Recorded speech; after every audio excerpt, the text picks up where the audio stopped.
Yung mga nagsasabing hindi na daw makakalabas ang mga ex-marines, ngayong umaga, nakalabas na. O eto, ang video sa post po ni Omar PL.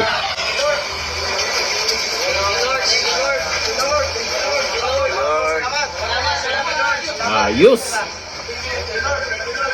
Nakalabas na po mga kababayan yung mga nadetine na dating sundalo. Nakalabas na po sila mga kababayan. Ito na po yung 5. Yung nakabail na po mga kababayan. Sila po itong mga nakabail. Ayun oh!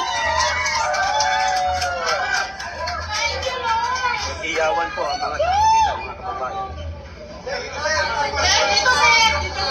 Ito yung sinagkagabihan ko. Dito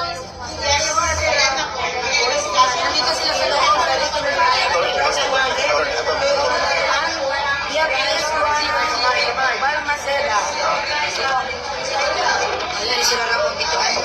So ayun po mga kababayan, ang iba pang ex-marines nakalabas na po, nakapagpiyansa na po. Ngayong araw na ito lalabas po sila. Oh!